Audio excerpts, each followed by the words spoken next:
우리 다 함께 사도신경 신앙 고백드림으로 새벽 예배를 드리겠습니다.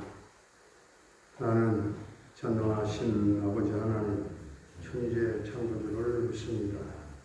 나는 그의 유일하신 아들 우리 주 예수 그리스도를 믿습니다. 그는 성령으로 잉태돼 동정녀 마리아에게서 나시고 본디오 빌라도에게 고난을 받아 십자가에 못 박혀 죽으시고 장사된 지 사흘 만에 죽은 자 가운데서 다시 살아나셨으며 하늘에 오르시어 전능하신 아버지 하나님 우편에 앉아 계시다가 거기로부터 살아있는 자와 죽은 자를 심판하러 오십니다. 나는 성령을 믿으며 거룩한 교회와 성도의 교제와 죄를 용서받는 것과 몸의 부활과 영생을 믿습니다. 아멘.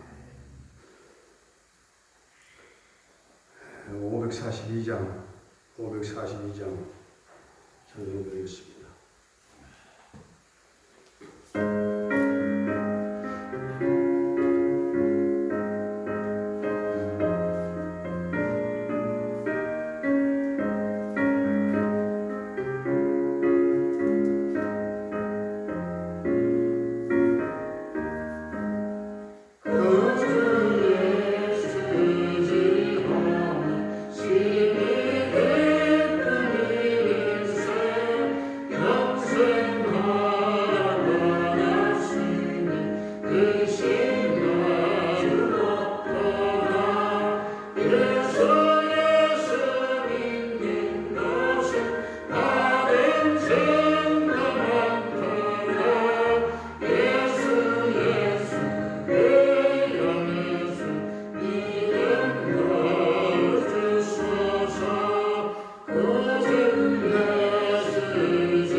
오늘 우리에게 주신 하나님의 말씀은 출애굽기 2장입니다.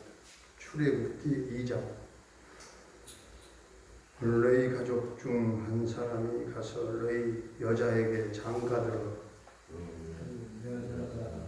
그 여자가 임신하여 아들을 낳으니 그가 잘생긴 것을 보고 석 달 동안 그를 숨겼으나 더 숨길 수 없게 되매 그를 위하여 갈대 성자를 가져다가 역청과 나무 진을 칠하고 아기를 거기 담아 나일 강가 갈대 사이에 두고 그의 누이가 어떻게 되는지를 알려고 멀리 섰더니 바로의 딸이 목욕하러 나일강으로 내려오고 시녀들은 나일강가를 거닐 때에 그가 갈 때 사이에 상자를 보고 시녀를 보내어 가져다가 열고 그 아기를 보니 아기가 우는지라 그가 그를 불쌍히 여겨 이르되 이는 히브리 사람의 아기로다. 그의 누이가 바로의 딸에게 이르되 내가 가서 당신을 위하여 히브리 여인 중에서 유모를 불러다가 이 아기에게 젖을 먹이게 하리이까. 바로의 딸이 그에게 이르되 가라 하매 그 소녀가 가서 그 아기의 어머니를 불러오니 바로의 딸이 그에게 이르되 이 아기를 데려다가 나를 위하여 젖을 먹이라. 내가 그 삭슬 주리라. 여인이 아기를 데려다가 젖을 먹이더니 그 아기가 자라매 바로의 딸들에게로 데려가니 그가 그의 아들이 되니라. 그가 그의 이름을 모세라 하여 이르되 이는 내가 그를 물에서 건져내었음이라 하였더라. 모세가 장성한 후에 한 번은 자기 형제들에게 나가서 그들이 고되게 노동하는 것을 보더니 어떤 애굽 사람이 한 히브리 사람 곧 자기 형제를 치는 것을 본지라. 좌우를 살펴 사람이 없음을 보고 그 애굽 사람을 쳐 죽여 모래 속에 감추니라. 이튿날 다시 나가니 두 히브리 사람이 서로 싸우는지라. 그 잘못된 사람에게 이르되 내가 어찌하여 동토를 치느냐 하매 그가 이르되 누가 너를 우리를 다스리는 자와 재판관으로 삼았느냐? 내가 애굽 사람을 죽인 것처럼 나도 죽이려느냐? 모세가 두려워하여 이르되 일이 탈로 되었도다. 바로가 이 일을 듣고 모세를 죽이고자 하여 쳤는지라. 모세가 바로의 낯을 피하여 미디안 땅에 머물며 하루는 우물 곁에 앉았더라. 미디안 제사장에게 7달이 있었더니 그들이 와서 물을 길어 구유에 채우고 그들의 아버지의 양떼에게 먹이려 하는데 목자들이 와서 그들을 쫓는지라. 모세가 일어나 그들을 도와 그 양떼에게 먹이니라. 그들이 그들의 아버지 르우엘에게 이를 때에 아버지가 이르되 너희가 오늘은 어찌하여 이같이 속히 돌아오느냐? 그들이 이르되 한 애굽 사람이 우리를 목자들의 손에서 건져내고 우리를 위하여 물을 길어 양떼에게 먹였나이다. 아버지가 딸들에게 이르되 그 사람이 어디에 있느냐? 너희가 어찌하여 그 사람을 버려두고 왔느냐? 그를 청하여 음식을 대접하라 하였더라. 모세가 그와 동거하기를 기뻐하며 그가 그의 딸 시포라를 모세에게 주었더니 그가 아들을 낳음에 모세가 그의 이름을 게르솜이라 하여 이르되 내가 타국에서 나그네가 되었음이라 하였더라. 여러 해 후에 애굽 왕은 죽었고 이스라엘 자손은 고된 노동으로 말미암아 탄식하며 부르짖으니 그 고된 노동으로 말미암아 부르짖는 소리가 하나님께 상달된지라. 하나님이 그들의 고통 소리를 들으시고 하나님이 아브라함과 이삭과 야곱에게 세운 그의 언약을 기억하사 하나님이 이스라엘 자손을 돌보셨고 하나님이 그들을 기억하셨더라. 아멘. 할렐루야. 살아계신 하나님 오늘 또 우리와 함께 하실 줄로 믿습니다. 모세의 출생은 이스라엘의 해방과는 아무런 관계가 없는 그런 사건처럼 보였지만 하나님은 모세의 출생부터 정확하게 간섭하시고 섭리하시고 또 이스라엘의 구원을 계획하신 것입니다. 모세의 부모는 왕의 명령대로 아이를 나일강에 버리되 갈대 상자에 넣어서 띄우기로 했습니다. 그냥 물에 던지지 아니하고 갈대 상자에 담아서 띄우는 것은 혹시나 하나님께서 다른 길을 열어주실 수도 있지 않는가 하는 그런 믿음에서였을 것입니다. 그들은 갈대로 상자를 만들고 나무 진을 발라서 물이 새지 않게 했습니다. 그리고는 그 상자에 모세를 담아서 나일강 갈대숲 물에 띄우고 눈물이 앞을 가려서 발길이 정말 떨어지지 않는 길을 돌아옵니다. 인간의 방법은 여기까지밖에 더 할 길이 없었지요. 그들로서는 더 이상 할 일이 없었고 인간의 한계가 그것입니다. 그러나 하나님은 모세의 생명에서 눈을 떼지 아니하시고 모세를 살려 쓰시려고 작정하셨습니다. 그래서 오늘 이 장에서 우리는 기가 막힌 아주 섬세한 하나님의 그 네 가지 역사를 보게 되는데요. 첫째는 하나님은 시간의 주관자이시다. 여러분, 이 기가 막힌 타이밍을 보십시오.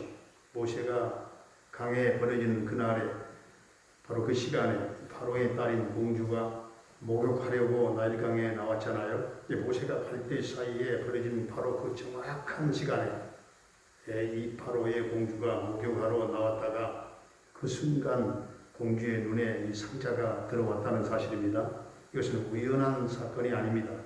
하나님은 시간의 주관자이시구나. 두 번째, 하나님은 공간의 주관자이십니다. 나일강은 길이가 수천 킬로미터나 되는 아주 긴 강입니다. 만약 모세가 버려진 장소와 바로의 공주가 목욕하러 온 장소가 몇백 미터만 차이가 난다 할지라도 발견할 수 없었을 것이고 모세는 건진받지 못했을 것입니다. 게다가 공주는 왕궁에서 사는 사람입니다. 이 궁중에 공주를 위한 목욕 시설이 없겠습니까? 그 물이 강물보다 깨끗하지 않겠습니까? 그런데 그 궁내에서 목욕하지 아니하고 강가로 나와서 목욕을 했고 그 자리가 바로 모세가 버려진 자리였다 하는 사실입니다. 하나님이 역사하신 것이 아니면은 있을 수 없는 일이지요. 세 번째, 하나님은 마음의 주관자시, 신령이 마음의 주관자. 시간과 공간이 정확하게 맞아 떨어져서 바로의 공주가 모세의 이 갈대 상자를 보았고 시녀에게 명해서 저것을 건져오라 했습니다. 그런데 건져와서 상자를 열어보니까 갓난아기가 들어있는 것입니다. 사실상 출생하자마자 죽이지 않고 이만큼이나 감추어 기른 이 아이의 부모는 엄청난 이 국법을 어긴 겁니다. 국법을 어긴 사람이고, 그러니까 바로의 딸인 공주의 마음에 괘씸한 놈들의 자식이라고 하면서 분노가 일어날 수도 있습니다. 그러나 우는 아이를 보는 순간 공주는 너무 불쌍하다 하는 생각이 문득 밀려왔어요. 그 마음을 누가 주장했겠습니까? 사람의 마음에서 일어나는 그 괘씸함과 그 긍휼의 차이를 아시겠습니까? 같은 사건인데도 어떤 사람을 볼 때는 불쌍한 마음이 들고 어떤 사람을 볼 때는 괘씸한 마음이 드는 것은 그 무엇 때문일까요? 사람의 마음은 하나님이 주관하신다 하는 것이고, 네 번째, 하나님은 만남의 주관자이십니다. 부모를 따라서 동생 모세를 버리는 장소에 따라왔던 이 모세의 그 누이 미리암은 부모가 떠나간 다음에도 갈대숲 사이에 머물러서 지켜보고 있었어요. 공주가 아이를 불쌍히 여겨서 품에 안는 모습을 본 미리암은 즉시 공주에게로 달려갔습니다. 공주님, 그 아이를 기르시려면 젖이 필요할 텐데 젖 장나고 마음 착한 유모를 시켜드릴까요? 소개시켜드릴까요? 미리암의 말을 들은 공주는 기꺼이 수락을 하잖아요. 그래서 미리암과 공주의 만남은 모세와 어머니 요게벳이죠. 족보로 따지면 사실상 요게벳은 모세의 고모입니다. 고모인데 모세의 어머니죠. 어쨌든 이 요게벳과의 만남으로 이어집니다. 하나님이 만남 가운데 역사하신 것이죠. 계속해서 오늘 11절부터 25절까지 보면 모세가 장성한 다음에 한 번은 애굽 사람이 히브리 사람을 때리는 모습을 보고 분노해가지고 그 애굽 사람을 쳐 죽여서 모래 속에다가 감추었다고 했어요. 이 사실이 바로에게 알려져서 바로가 모세를 찾았을 때 모세는 미디안 땅으로 도망갔습니다. 피신했어요. 그래서 그 미디안의 제사장 누엘을 만나게 되었고, 누엘은 자기 딸 시보라를 모세에게 주었습니다. 모세가 아들을 낳아서 그 이름을 게르솜이라고 지었어요. 여러 해가 지나서 애굽 왕이 죽게 된 다음에 이스라엘 백성들을 고된 노동 속에서 하나님께 부르짖어 기도했고, 하나님이 이스라엘 자손들을 돌보시고 그들을 기억하셨다 했습니다. 하나님께서 모세와 이스라엘 백성들을 향하여 정확한 이 계획과 섭리를 통해서 그들을 간섭하시고 함께 하셨던 것처럼, 그리고 모든 만남 가운데 정확하게 역사하셨던 것처럼 이 만물과 역사의 주관자이신 하나님 아버지를 더욱 신뢰하며 우리 인생을 하나님께 맡김으로 하나님께서 시간과 장소와 마음과 만남을 통해서 역사하시고 우리 가운데 더 정확하게 섭리하시고 함께 하시는 이 놀라운 은혜와 축복으로 여러분 삶도 채워주시기를 주의 이름으로 축원합니다. 은혜로우신 우리 아버지 하나님, 모세의 출생부터 간섭하시고 눈을 떼지 아니하시고 시간과 공간과 마음과 만남까지 정확하게 역사하신 하나님께서 오늘 우리 성도들에게도 정확한 타이밍에 역사하시고 공주의 마음에 감동을 주셨던 것처럼 돕는 자들에게 감동이 있게 하시고 동일한 공간과 위치와 경계선까지 정하셔서 섭리하시고 모든 만남 가운데 복을 내려주시고 함께 하시는 이 놀라운 임마누엘의 은총을 우리 하나님 나눠주시기를 원합니다. 오늘도 성도들의 생업과 직장과 사업장과 모든 하는 범사와 손으로 하는 일들 가운데 우리 하나님 복을 내려주시고 열매가 있게 하시고 사랑하는 부모님들의 남은 일생을 복되게 하시고 늘 기쁨과 찬송과 하늘의 소망과 천국 부활 영생 소망으로 넘치는 은총을 베풀어 주시기를 원합니다. 우리 모든 자녀들의 앞길을 평탄하게 인도하시고 저들에게 믿음을 주시고 언어의 지혜를 주시기를 원합니다.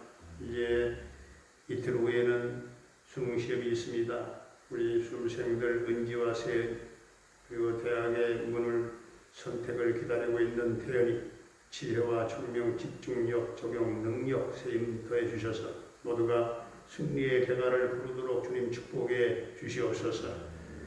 아버지 하나님, 오늘 저녁하는 우리 한결이 주님 집에 귀가할 때까지 이 아들을 인도하시고 또 이 청년의 앞길을 주님 선히 인도하시고 축복해 주시기를 원합니다.